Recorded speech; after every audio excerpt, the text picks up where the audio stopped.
Boris's great-grandfather Ali Kemal was born in 1869 in Istanbul, then the capital of the Ottoman Empire. Ruled by powerful sultans, the once mighty empire was now in decline, but it remained a force to be reckoned with. The Istanbul of Ali Kemal's childhood was a vibrant, cosmopolitan city. Lots of traditional Turkish geezers doing their thing. Watch out there.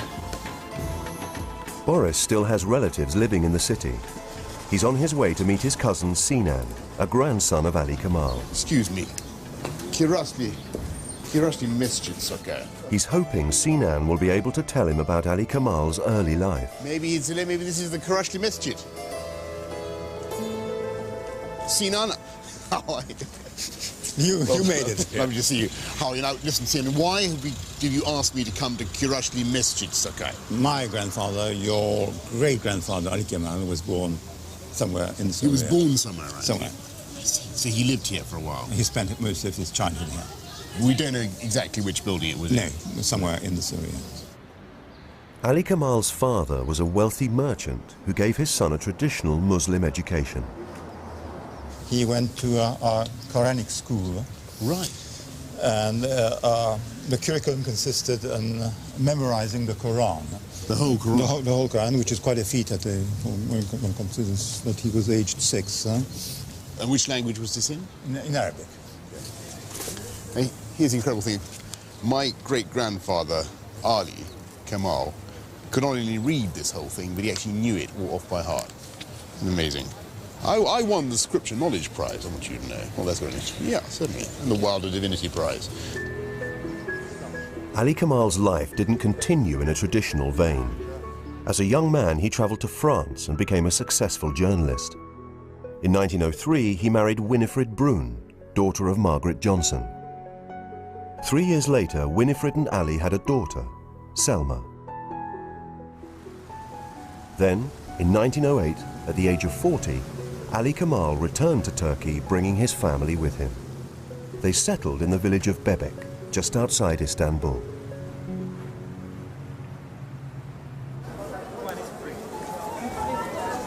Boris knows that on his return to Turkey, Ali Kemal continued his career as a journalist.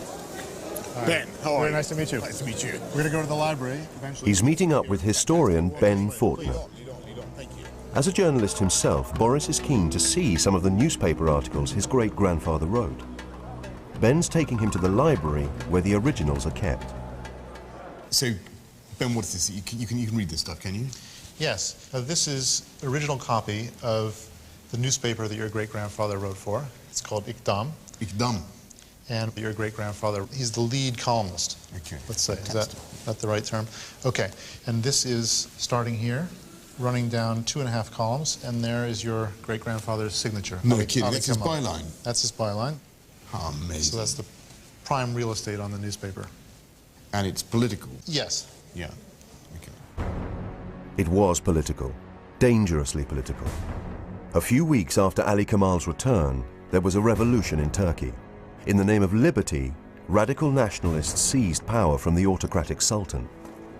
But soon the revolutionaries began to use repressive tactics of their own, including political murder. Appalled by this and convinced there were better ways to bring about change, Ali Kemal used his newspaper columns to speak out against the new nationalist government.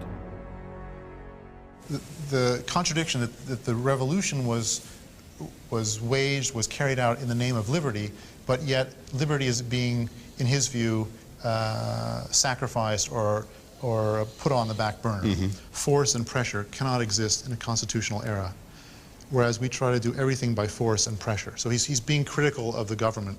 He's being critical of the society for relying on brute strength when, according to him, ideas, consensus should carry the day. Ali Kemal was running real risks by speaking out.